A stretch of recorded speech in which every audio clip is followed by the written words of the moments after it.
Alright, let's go. She's a stylish girlie. Yeah, that's me.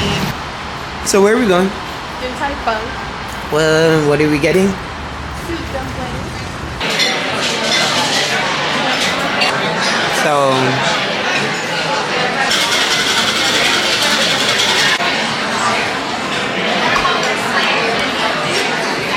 It feels so good to finally be moved into a place that we can really make our home. So we're here at the dollar store. We're just gonna see if we can pick up some things for the house really quick here. And it's shopping with you is like shopping with a little kid. Come on. Come on. Whole bunch of Christmas stuff. Cleaning stuff.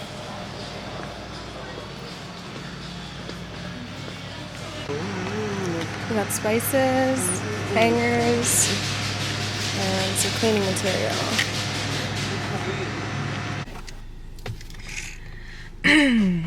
We're headed to Fred Meyer's. This is Robin's first time going to Fred Meyer's. And we're gonna do some groceries to get some food for the house. Fuck. Let me bring the what? Whatever. We can get it when we get home.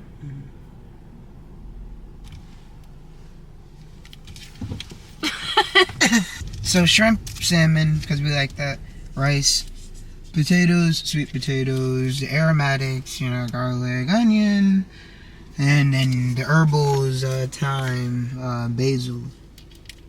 One thing about Robin is she fucking loves the grocery store. You said what? I said one thing about Robin, she loves the grocery store. Sure.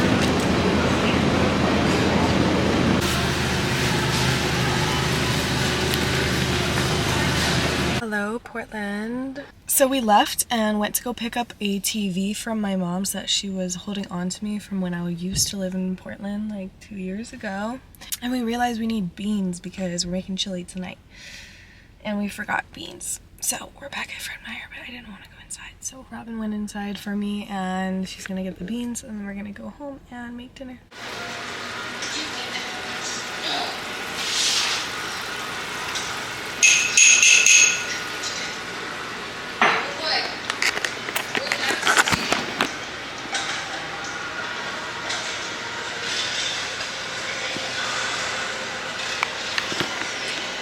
I think we can make some super cute cooking content in here. What do you think?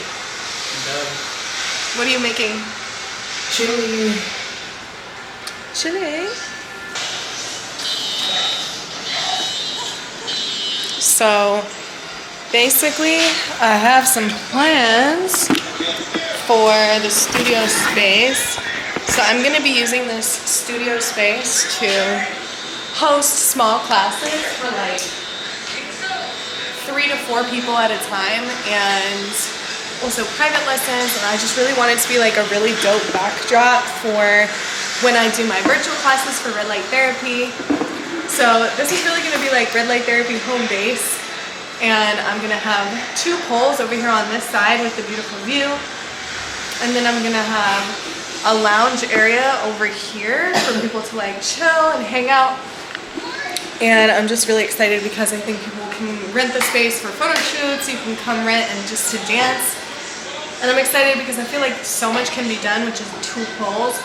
So yeah. I would say I get a lot of questions about how to qualify for an apartment as a self-employed person or as a stripper. I know a lot of strippers struggle with like understanding how to prove their income. Now, the number one thing you gotta start doing is making deposits into your bank account on a consistent basis, whether it's once a week or once a month. And what this does is it'll show on your bank statement that you have income coming in. Once you have decided on the apartment that you want, make sure that you fill out the application and say that you are self-employed. I always say I'm an independent artist, and no further questions can be asked about that. You're an independent artist, and as long as you have the proof income statements your bank statements are your proof of income. So if you have regular deposits, as long as your withdrawal amount leaves you with a solid amount of money at the end of the month, they are mostly looking at deposits. Yes, sometimes they ask you for the difference between your deposits and your withdrawals, and there's like a summary at the top of your bank statement, like the total amount of deposits that you made that month and the total amount of withdrawals. So if you're depositing 10K a month but you're spending 10K a month, then you really don't have anything profit, and the apartment might assume, okay, well that means you don't have money to pay for this apartment. So a lot of apartments will say you need 3 times the amount of the cost of the apartment in income. So make sure that you're making enough income to meet that 3 times or 2 times, and that the leftover in your bank account, make sure that there's enough in there. So once you've done these deposits, make sure that you're saving money in your bank account so that your ending balance is 3 times the amount of the apartment, or 2 times the amount of the apartment, whatever the requirements are. And they usually specify it when you apply. They'll say, if you're self-employed, do this. All the times that I have used bank statements this way, and I also have proof of tax returns because I've paid my taxes on the money that I have made as a self-employed person. So usually that documentation is enough. Usually the bank statements are enough and you don't always need the tax return, but it's nice to have those on hand as well to prove this is how much I made last year and I'm still doing the same thing. And oftentimes that'll help to really just secure the apartment for you. Now, the last thing that you can do, if you are able to find somebody, and if you're not able to qualify financially, but you know that you can afford the apartment. Now, one thing I will say is, if you can't qualify for an apartment, go and find something cheaper or find an arrangement with some roommates, because if you can't qualify, you might end up in a situation where you can't pay the rent in the end. Yeah, sometimes these requirements, they feel unfair, but it's to protect the apartment building and to protect you from getting to a point where you can't pay the rent. So if you're only making $3,000 a month and you get an apartment that's $2,000 a month, realistically you might run into issues paying the rent. It's just not enough that you're not making enough money that month to pay that type of rent. So you should go and try and find something cheaper or an arrangement where you can have roommates, and that helps you save money on the cost of living because you get to split it with somebody as well. One thing you can do if absolutely none of these options work for you is you can get a guarantor. And I've done this one time before. I had my sister co-sign on an apartment for me. Now, if you know somebody, family or friend who has a lot of money in the bank, sometimes you can get a guarantor to basically co-sign on your lease. What this does is it makes your guarantor responsible in case you don't pay the rent or you disappear or whatever it is. They will then come for your guarantor to basically pay the rest of your balance on the rest of your lease.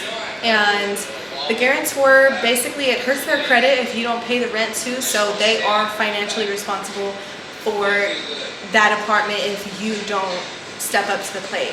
Now, if you have somebody who's willing to be your guarantor, that's amazing. Just make sure that you pay your rent on time every month and it won't be an issue, and it won't hurt their credit score necessarily to add them as a guarantor, but it will hurt their credit score if you don't pay your rent. So as long as you pay your rent, a guarantor is a great way to get you through the door in that new apartment that you want. If neither of these options work, I recommend you look for people that you can go in together on an apartment, because sometimes adding somebody to the lease can bring the income level up to the amount that it needs. So if you guys need collectively $6,000 a month, you can add an extra person onto the lease, or add a roommate if there's enough room. And there's always a way to get to that income amount that you need. So the number one thing is to make sure that you're starting to make regular weekly or monthly deposits to your bank account to an amount that by the end of the month would qualify you to get that apartment. And then you need to maintain that for about 3 to 6 months or however long that apartment needs. Hope this helps somebody.